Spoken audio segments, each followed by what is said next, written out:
Bien, la semana pasada estábamos estudiando el Evangelio de Lucas, ¿no? Y veíamos ahí que la Biblia hay que entenderla contextual, decíamos, porque había una parábola donde un rey había hecho una cena y luego había invitado a cualquiera, buenos y malos, llenen mi casa y que coman la comida. Y a veces cuando uno solamente lee una historia como estas, o una parábola como estas, ¿no? Una parábola es una historia para ilustrar. Eh, entonces uno puede darse la idea de que en efecto a Dios es amor y Dios me perdona de cualquier cosa, y eso es cierto, pero no hay perdón, decíamos, sin arrepentimiento. O sea, no hay perdón sin cambio de vida. Y en efecto, Cristo exige un cambio de vida. Él nos perdona y nos ama allí donde nos encontró, pero no quiere que nosotros permanezcamos ahí, sino que nosotros evolucionemos, que cambiemos. El amor de Dios hacia el ser humano es ejemplificado muchas veces en la Biblia como el amor de un padre hacia un hijo. Y en efecto, un padre o una madre aman a un hijo cuando éste tiene 2 meses, o sea, cuando éste tiene un día de nacido. Y ahí están con el bebé y toda la cosa, pero cuando llega a 18 años y se comporta como un bebé, como que hay que llamarle la atención, como que, pero ustedes no me amaban cuando yo tenía 5 años y tengo la madurez de un niño de 5 años. Sí, sí, pero no queríamos que te quedaras ahí, en efecto. Hay que evolucionar, hay que cambiar, y en el sentido espiritual, pues obviamente hay muchas cosas que hacer. Y decíamos la semana pasada, Jesús es sumamente popular, pero no es populista. Y eso significa que como es popular, grandes multitudes van siempre con él. Pero como no es populista, en vez de decirles, hey, acompáñenme, sígueme, por el contrario, se daba la vuelta y les decía, ustedes tienen que hacer algo para seguirme. ¿Qué cosa? Ustedes tienen que negar todo, o sea, estar dispuestos a dejar todo. El que no aborrezca a su padre, su madre, su hermano, y le pone el listado, no puede ser mi discípulo. O aquel que no toma su cruz, no puede ser mi discípulo. O aquel que no aborrece incluso su propia vida, no puede ser mi discípulo. Y nosotros, a veces cuando escuchamos estas palabras así, una forma es malinterpretarla y portarse uno mal con el papá y decir, ay, que lo que pasa es que yo aborrezco a mis padres, o sea, que ya voy en el camino del discipulado. Es una mala interpretación, obviamente, porque el Señor no estaba diciendo semejante cosa. Otros dicen, eso sí está muy difícil, o sea, ¿por qué el Señor exige esas cosas? Bueno, nosotros vamos a ver en el Nuevo Testamento, vamos a ver cómo ciertas personas en efecto llegaron a aborrecer todas estas cosas. Todos los que, una cosa que escuché en una predicación anti-Araganes, que algo así era la cosa, es que de los discípulos, todos los que Jesús llamó en algún momento estaban haciendo algo. O sea, Mateo estaba atrás de la mesa de los publicanos, el hombre estaba trabajando, aunque su trabajo fuera odiado por los judíos, era un trabajo, ¿no? Los otros estaban pescando, los otros estaban remendando las redes, pero no tenemos el caso de un discípulo que haya estado de vago. Este tipo estaba ahí asoleándose y el Señor le dijo, ven, sígueme. Todos estaban haciendo algo. Y el caso de Pedro, pues lo deja todo. Claro, son unas redes, son un barco, pero ¿qué tal Pablo? O sea, ¿qué significó para el apóstol Pablo convertirse a Cristo? ¿Qué significó eso realmente? Porque él era graduado, vamos a decir, de las mejores universidades de aquella época. No había universidades en la época, obviamente, pero si hubiesen habido, él hubiese sido graduado de la mejor universidad, ¿no? Educado a los pies de Gamaliel, judío de judíos, fariseo en cuanto a la religión judía, impecable. Y el apóstol dice, cuando pone su currículum en Filipenses, lo está haciendo porque entre los filipenses hay algunos que se jactan a sí mismos de sus logros. Y dicen, mira, yo soy judío, tú eres gentil, o sea, yo soy más importante, soy más amado por Dios, algo por el estilo. Entonces él dice, yo era hebreo de hebreos, y lo que para mí era, o sea, lo que era un logro, lo que era una virtud, yo lo consideré como basura con tal de ganar a Cristo. O sea, eso significa un cambio radical y mira, lo que para mí es ganancia, sabes que yo lo dejo. O sea, aborreciste todo, todo lo aborrecí por Cristo, todo. ¿ya? Y ese es un ejemplo simplemente. Ahora, el problema con muchos de nosotros es que solemos comenzar las cosas, pero no terminarlas. Creo que eso es típico de nosotros los latinos, ¿no? Los judíos no eran tanto así, porque los judíos viven mucho del orgullo, o sea, que no me gane el orgullo a mí. Si comienzo una torre, aunque me quede en quiebra, la termino. Pero por eso es que Jesús utiliza esos ejemplos. ¿Quién de ustedes dice, se pone a construir una torre bueno, cuando yo me vengo en bus de Guatemala a Honduras, hay un montón de casas en el camino que quedaron sin construir? O sea, levantaron las paredes. Digo, como que Jesús debió haber caminado por acá, porque allá en su tierra eso no se daba, puesto que él hace la pregunta, es porque esto es ridículo. ¿Quién de ustedes, antes de construir una torre, no se sienta primero a pensar si puede terminarla? No sea que una vez comenzándola y no pudiéndola terminar, la gente se burle de ustedes. Recuerdan a Job, lo que más le dolía es el refrán de la gente. Que la gente diga, mira, no seas como fulano, que ese tipo comienza y no termina. En efecto, Jesús hace esa aclaración. Si ustedes van a comenzar, tienen que tener la capacidad o pensar en que deben terminar. Ezequiel presenta esto en términos espirituales. Ezequiel dice, si el impío se convierte a mí, yo no le tomaré en cuenta su impiedad pasada. Qué bonito, ¿no? Si el impío se convierte a mí, yo no le tomaré en cuenta su impiedad pasada. O como dijera Isaías, si sus pecados fueran rojos como el carmesí, como la lana serán emblanquecidos. Qué bonito. Pero Ezequiel la presenta al revés también. Si el justo no permanece en su justicia, sino que se corrompe, vamos a decirlo así, entonces su justicia anterior no le será tomada en cuenta. Qué interesante, ¿no? No será tomada en cuenta. Y en base a eso, no importa, y los que entienden de carreras, ¿no? Porque a ustedes les encanta eso de competir, no importa que usted vaya en el primer lugar en el 99% de la carrera. Si se cae en el último metro y no cruza la meta, pues perdió. O sea, la idea es llegar a la meta. O sea, esa es la idea. El autor de los Hebreos lo presenta. Dice a los Hebreos, teniendo en derredor nuestro tan grande nube de testigos que alcanzaron la meta. Esa es la idea. Alcanzaron la meta, corramos, y luego Reina Valera traduce paciencia. El término griego es upomone, que quiere decir perseverancia. O sea, no le está diciendo que corra lento, por si esta es la idea, ¿no? Mira, si es paciente, no que lento, no. No le está diciendo que corra lento, sino le dice que llegue al final. Porque la palabra paciencia en español puede significar esas dos cosas. O sea, que uno tenga resistencia y llegue hasta el final, él sí fue paciente. Esperó, pacientemente esperé al Señor. Pacientemente, ¿no? Y también significa que uno sea lento, pero ahí la idea es que uno llegue al final. Corramos con paciencia, o sea, con perseverancia, la carrera que tenemos por delante. Puestos los ojos en Jesús, el autor y consumador de la fe. Entonces, la idea es no solo empezar bien, sino acabar bien. Y para rematar esa idea, no contamos esta comparación que Jesús hace.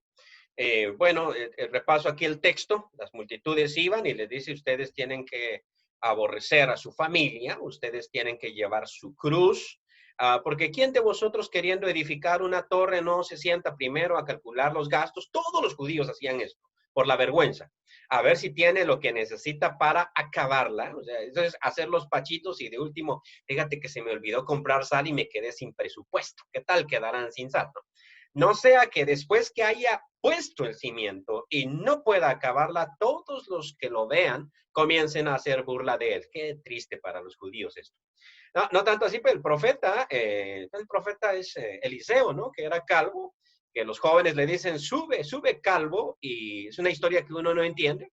Y Eliseo los maldijo y los osos salieron y se comieron a los jóvenes. Uno dice, ay, ya, hay una bromita de los jóvenes. Dentro del contexto judío, nada es una bromita. O sea, a las personas se les respeta y punto. En contexto judío, ¿no?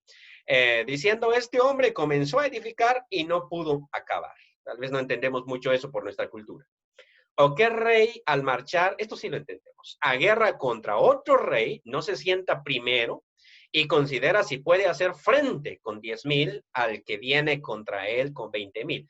Me recuerdo del chiste del tigre y esto es exactamente, o sea, si no voy a poder ganar la pelea, ¿sabes qué? Mejor me tranquilizo, ¿no? O sea, vienes con 20,000, ¿sí? Y yo con 10,000 te quiero, no voy a poder ganar eso. Entonces, si no puede, o sea, si no es un Alejandro Magno que sí le ganó al Imperio Persa con la mitad del ejército, si no es un Napoleón que con un grupito hacía unas grandes victorias, si no soy ese tipo, es decir, si no puede, cuando el otro todavía está todavía lejos, porque si viene cerca la cosa se pone seria, le envía una embajada y le pide condiciones de paz.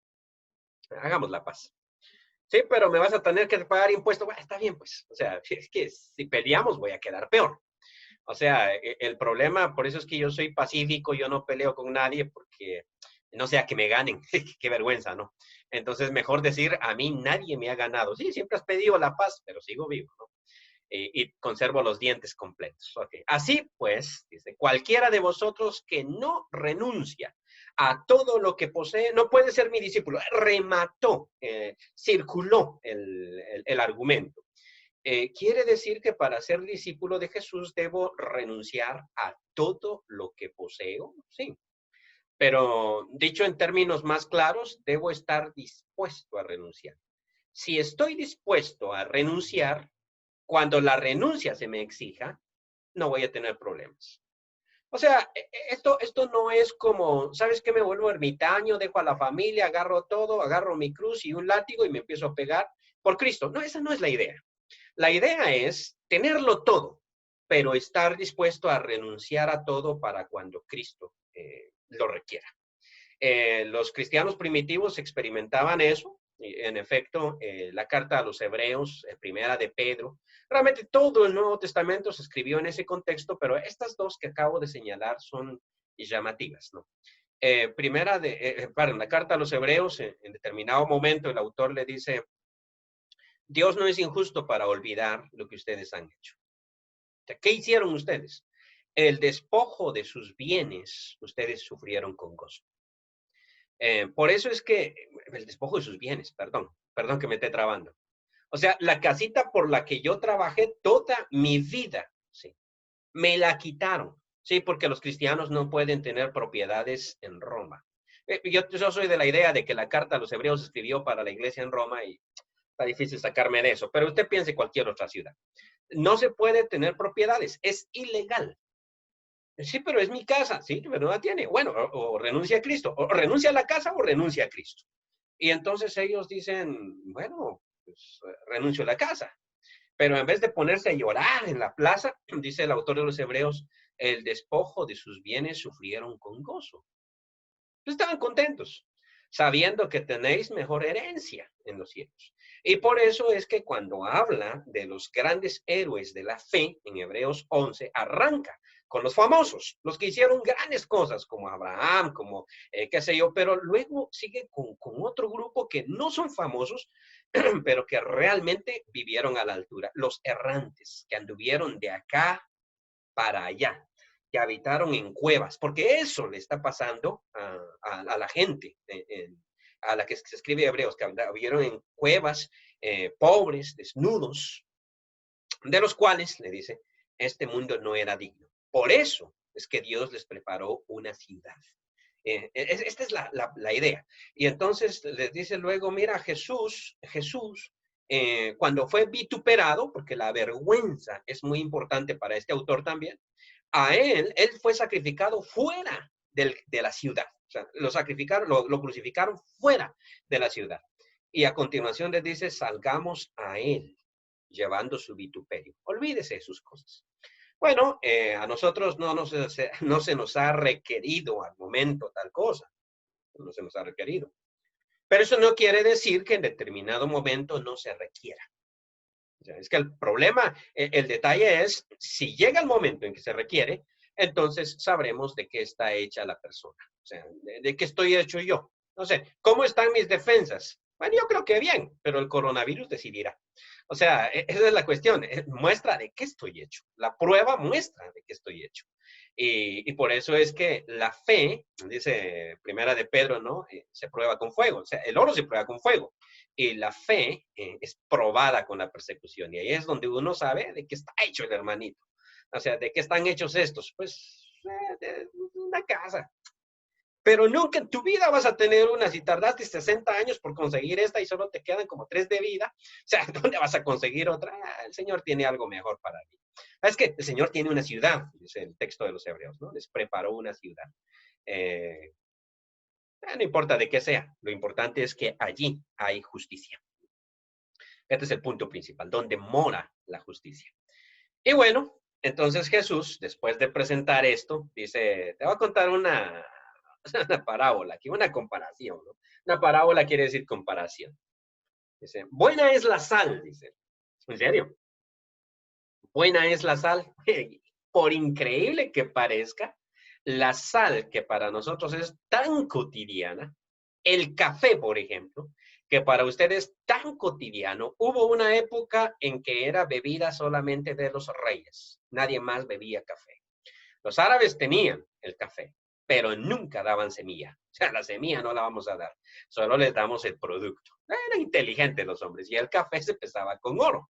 El chiste es de que alguien agarró una semillita por allá por el viejo mundo, la metió en una macetilla y salió la plantita de café. O sea, lo logró. Se vino para Brasil y en el barco ya no había agua. Solo le daban un vasito de agua a cada quien. Él se tomaba un trago y le echaba el vasito al café porque el café era más valioso que él. O sea, la idea es lleguemos a Brasil. Y cuando llegaron a Brasil, las primeras plantaciones de café en Brasil tenían muros alrededor para que nadie entrara a robarse una semilla de café. O sea, esto es cierto. Entonces, el café era carísimo. Gracias a Dios, todos los viciosos del café le dan gracias a Dios de que ahora cualquiera siembra café y aparece tan barato. La sal es igual.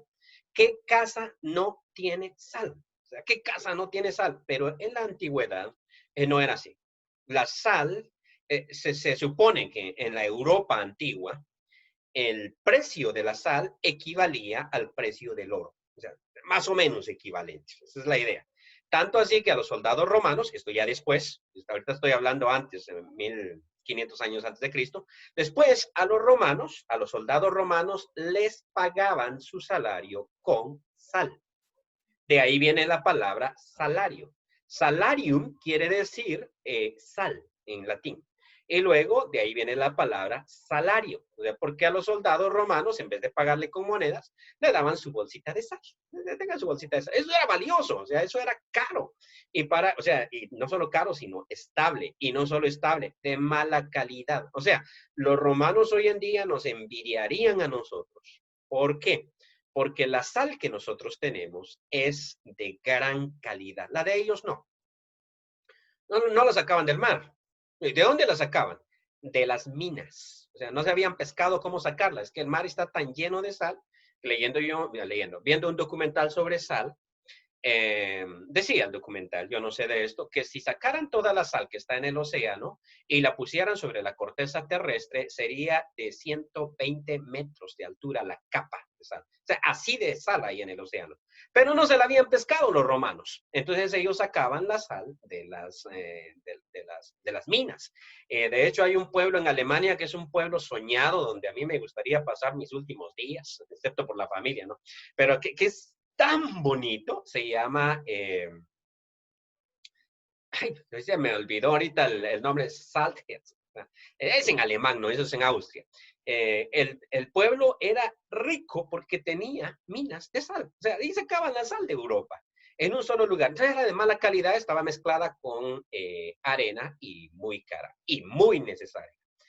Recordemos que en los últimos 100 años inventaron la cuestión de refrigeración. Y entonces antes de eso, ¿qué hacían cuando mataban una vaquita? Había que comerse todo o se arruinaba. Y entonces para eso usaban la sal más que para darle sabor a la comida, se usaba para preservar los alimentos. ¿No? Porque con sal, o sea, hacían como en nuestras aldeas, ¿no? Que hacían carne cecina. Todo el mundo hacía carne cecina antes. Todo el mundo salaba la carne o la chojineaba porque no había otra forma de preservarla. Pero el refrigerador cambió el estilo de vida. Ya nadie come carne choquineada, ¿no? Y no sé si los niños que me están escuchando conocen ese término o le van a preguntar a papá, ¿qué quiere decir choquineado? Como el niño aquel, ¿verdad? ¿Cuál es la diferencia, papá, entre el tiempo de antes y el de ahora? Ah, mi hijo, le dice. Es que en el tiempo de antes uno tenía que trabajar mucho todo el mes para comer carne el día de Paco. ¿En serio? Le dice. Papá, le dice. ¿Y qué es carne? O sea, esa es la diferencia entre el tiempo de antes y el tiempo de ahora. O sea, ahora ya no había carne, ¿no? Pero el mundo va cambiando, obviamente. Entonces, por eso cuando Jesús dice, la sal es buena, nosotros no entendemos. Ellos sí entendían. O sea, eso de me encontré mi quintalito de sal por ahí, nah, eso es para comprar eso es para comprar una casa. De hecho, las familias romanas se supone que ponían la sal en exhibición, así como, es decir, en la sala está un jarroncito de sal, porque si estaba ese jarroncito, eso quiere decir qué familia más rica esta, o sea, jarroncito de sal y en un vaso de vidrio, o sea, tremendo. Estos sí son ricos, ¿no? Hoy en día, o sea, no hay casa que no tenga sal. La sal es buena, dijo Jesús. Era de mala calidad. Y ahí es donde entendemos lo siguiente. ¿Qué dice Jesús? Mas si la sal se hiciere insípida, ¿qué quiere decir eso? ¿Cuándo hemos comido nosotros sal insípida? Nunca, porque nuestra sal es de calidad y aparte de eso han inventado recipientes como vidrio y plástico que pueden conservar la sal. Pero en la antigüedad, decía, solo los ricos, en el tiempo romano, el tiempo de Jesús, solo los ricos tenían vasos de vidrio. De hecho, Jesús vivió cuando se acababa de inventar el vidrio. O sea, esto es reciente, es un invento reciente. ¿En qué se conservaba la sal? Bueno, se conservaba en bolsitas, si no eran de lino, eran de cuero. O sea, ahí se metía la sal en bolsitas de cuero y de lino. El problema con el cuero y el lino es que es susceptible a la humedad y la sal se disuelve rápido en agua. Eso quiere decir que uno podía guardar su bolsita de sal de lino, ¿no? Ahí amarradita y la ponía en una repisa por ahí y de pronto había humedad en la casa, la humedad se chupaba toda la sal. El, y dejaba, como no era pura como la nuestra, dejaba solamente la tierrita, que parecía sal. Y ese era el caso de que cuando agarraban después de un par de años, ay, tengo unos mis ahorritos en sal, la gente probaba la sal. ¿Quién prueba la sal en los mercados hoy en día? Como que, está usted vendiendo sal, permítame, voy a probar la sal. Ay, esa sal sí está bien salada. No, su sal está insípida. O sea, eso no existe hoy en día, pero en aquella época sí hacían eso. O sea, había que probar la sal. Si era tan valiosa, le mezclaban cosas. O sea, había mezclas. Y entonces era posible que después de un tiempo ya no tuviera uno sal. Entonces Jesús presenta esa idea. ¿Es posible que la sal pierda su sabor? Sí, en el mundo antiguo sí. Hoy en día no. Si se hace insípida, viene la pregunta. ¿Con qué se sazonará? O sea, ¿con qué vas a salar la sal? No, no se puede. O sea, ya no se puede salar. Esta es una locura realmente. Y luego Jesús dice, ni para la tierra ni para el muladar es útil. Bueno, expliquemos un poquito esto. La arrojan afuera, esa es la idea. ¿Para qué sirve esta cosa? Una vez que la sal ha perdido su sabor, ustedes saben que como toda cultura, pues ellos tenían también su muladar y ahí acumulaban el abono y ya se habían pescado los antiguos que el estiércol de los animales servía como muy buen abono para la tierra. Ya se habían pescado eso. Pero también se habían pescado que la sal insípida no debían tirarla en el chiquero porque dañaba la tierra. O sea, los romanos ya lo habían hecho con Cartago tiempo antes, para que sepamos que tenían conocimiento de eso. O sea, estos eran bárbaros. Cuando destruyeron a Cartago, la araron. O sea, eso quiere decir quitaron, ahí sí, le quitaron piedra sobre piedra, todo lo destruyeron y araron el territorio de la ciudad de Cartago. Los romanos hicieron eso. Y después regaron sal encima. O sea, tan cara y toda la cosa así. Pero es que los romanos cuando agarraban a alguien de enemigo, eso sí lo tomaban en serio.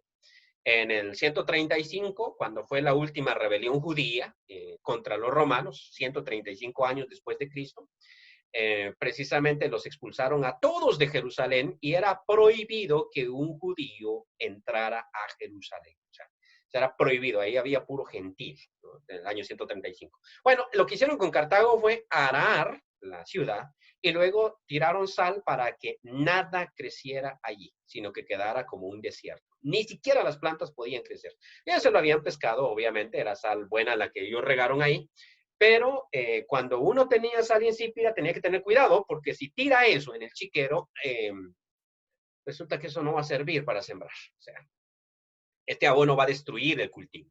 Tampoco lo voy a tirar a la tierra.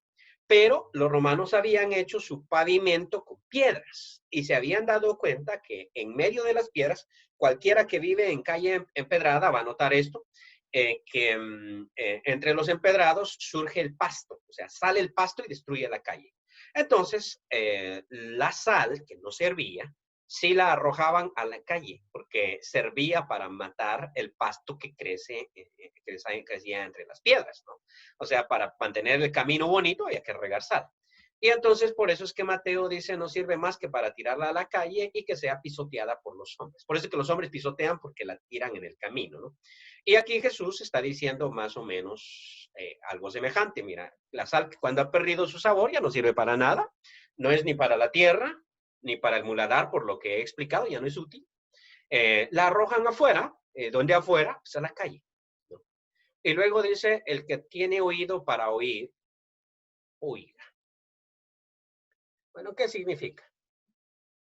Lo mismo que venimos nosotros diciendo hasta esta hora. O sea, ¿qué sentido tiene que usted haya comprado 2 libras de sal si pasados unos 20 días esa sal se hace insípida? O sea, es una gran pérdida realmente. ¿De qué sentido tiene comenzar la carrera y salir a 100 por hora? O sea, ir veloz y toda la cosa, si uno queda quemado a los 3 kilómetros. ¿Y qué pasó después? Es que no pude terminarla, pero fíjate que iba en primer lugar. O sea, ¿qué sentido tiene? Los muchachos hoy en día no entienden eso. Yo conozco un montón, aquí en Honduras, no sé, en Guatemala, le dicen pasantes. O sea, pasante. Pasante quiere decir un tipo que estuvo a punto de graduarse, pero no se graduó. Ya, uno que estuvo a punto. Bueno, no sé qué tan a punto, ¿no? Entonces, una vez escuché una conferencia bueno, de un amigo, pero algo para el estilo, era católico él. Estaba metido yo en la universidad ahí y dijeron, va a exponer fulano de tal, ya no recuerdo el nombre. Pasante de la carrera de psicología, pasante de la carrera de derecho, pasante de sociología, pasante. El chiste es que después de todo eso le decían de apodo el pasante. O sea, pasante, ¿qué quiere decir? No, casi es psicólogo, casi es sociólogo, casi es abogado, casi es no sé qué. Sí, pero a la hora de la hora en ningún lado le dan trabajo, porque casi es, pero no es. No tiene ningún sentido realmente iniciar una carrera, ser el mejor estudiante y quedarse a 2 clases de la graduación, a una clase de la graduación. ¿Cuál es el sentido realmente? No, pues me doy el paquete de que yo casi, o sea, casi soy. Ahora, hablemos de la salvación. Yo casi me salva. En el infierno uno platicándome. Yo estuve un poquitito de pasar. Poquitito de pasar, pues no pasaste, no pasaste. ¿Por qué? Porque no calculaste. Ese es el punto que presenta Jesús. Si no estás dispuesto, esta es la idea. Generalmente uno ruega mucho a la gente, así hacemos los predicadores, yo en cuenta, ¿no? Ruega uno a la gente, acérquese a Dios, venga a Dios. ¿Por qué? Bueno, porque uno dice, yo no quiero desanimar, realmente. Prefiero que me digan, tú lo rogaste, a que digan, tú lo desanimaste, ¿no? Pero Jesús, nosotros lo vamos a ver, era típico para desanimar. Porque muchas veces el desanimar a la persona lo hacía enfocarse en el punto. Por ejemplo, en determinado momento, en Juan capítulo 6, cuando Jesús empieza a hablar de yo soy el pan que descendió del cielo, y la gente quería en Jesús una persona que nos diera pan, no una persona que dijera que es el pan. Y entonces, ¿este tipo qué se cree? Pues, al principio quiero comer pan, pero después dice que se cree que nosotros vamos a decir que él descendió del cielo y todo eso. Jesús dice, dura palabra es esta. O sea, no, ellos dicen, dura palabra es esta. Estos se escandalizan. Que yo diga que soy el pan que descendió del cielo, ustedes los escandalizó. ¿Qué tal si ustedes me vieran donde yo estaba? Y la multitud lo deja. Los 12 no, ahí se quedan, ¿no? Ahí están ellos. Aunque ahí no dice 12, dice los discípulos. No, los discípulos no fueron.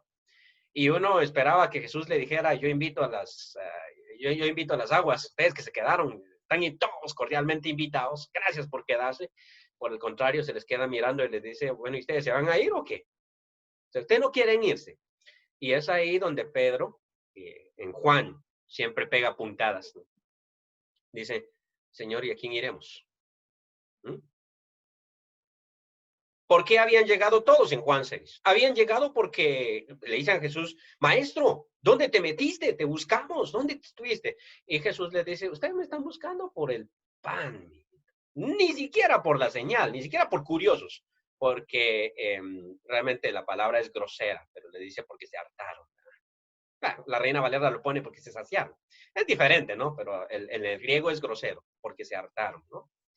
Y entonces le dice, ¿y ustedes no quieren irse? Sí, señor, y que tú eres el que conviertes tú multiplicas los panes y los peces.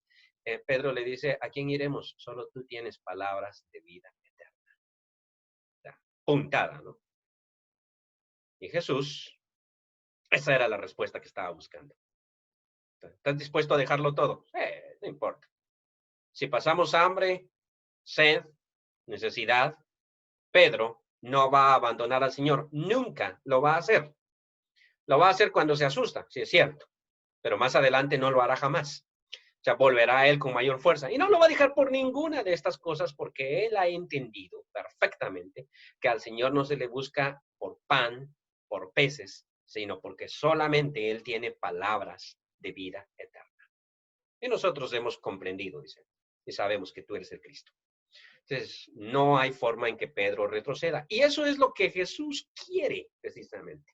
Jesús ya sabía que le iba a responder Pedro y simplemente está asegurando la situación para que nosotros entendamos qué era lo que aquella gran multitud debía buscar en Cristo.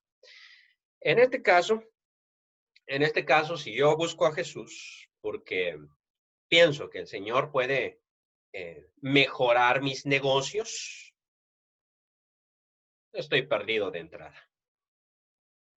Llegará el momento, el diablo me va a mantener bien y va a mantener próspero mi negocio, ¿por qué no? ¿Por qué no? Esto es como los jugadores de fútbol que agachan la mirada y corren tras el balón. Marcar a uno de esos es de lo más fácil si uno es defensa. Uno dice, este ya tiró la pelota, agachó la mirada y viene corriendo. Va a pasar aquí en 3, 2, 1. Estiro el pie y me quedo con la pelota. O sea, ya que él pasa. O sea, el diablo así lo mira. O sea, este tipo, no, dejémoslo ahí tranquilo. No le molestemos su negocio. Sí, que siga prosperando. Se lo vamos a quitar después. Se lo quitamos y él colapsa.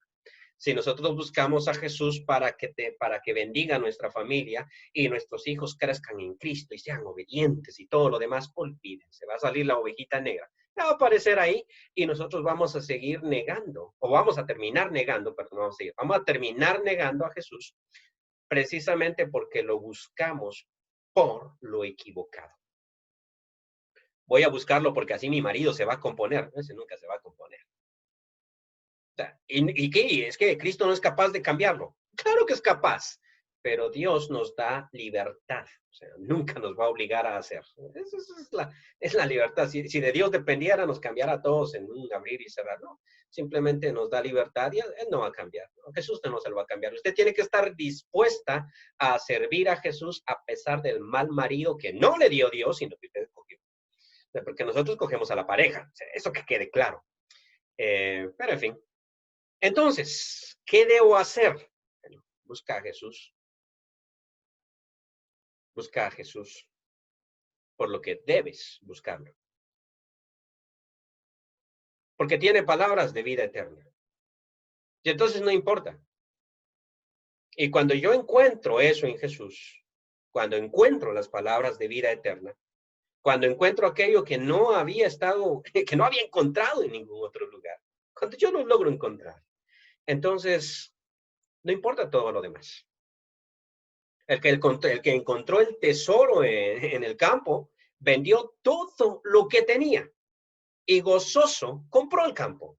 El que encontró la perla de gran precio vendió todo lo que tenía y compra la perla y se queda con ella y no la vende porque es una perla preciosísima. O sea, no la vende, es de él. ¿No? Se apropia de esa perla. El que encontró palabras de vida eterna en Jesús dice, mi vida estoy dispuesto a dar. Esta es la calidad de la sal. Jesús no lo dice, pero la calidad de la sal se medía en aquella época. Se medía. Es que podían engañarlo a uno. Incluso Jeremías, cuando compra el campo, ¿no? Dice, pesé las monedas de plata, o sea, pesé la plata. Sí, es que en aquel tiempo ya no se le atinaba si era plata pura o no la que tenían las monedas, y entonces había que pesarla. El peso determinaba si eso era plata o no, la calidad. La sal se probaba. Si la sal es de calidad, puede dejarla ahí almacenada, no me preocupe. Ha pasado miles de años metidos en una cueva ahí, en unas minas, y todavía está la sal ahí. No se ha ido porque es pura. Esta es la idea. Si está mezclada, se va a ir. Y por eso es que Jesús dice, mira, primero calcula, calcula.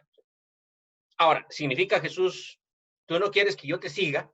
No, quiero que me sigas, pero que me sigas con decisión, que estés dispuesto a dejarlo todo. Porque si no estás dispuesto a dejarlo todo, tarde o temprano llegará el desafío. ¿Y de qué sirve? O sea, y pensémoslo bien, ¿de qué sirve realmente? ¿De qué sirve haber empezado bien si no terminamos bien? ¿De qué sirve? Lo importante es terminar bien. En que el Señor nos bendiga en esta noche.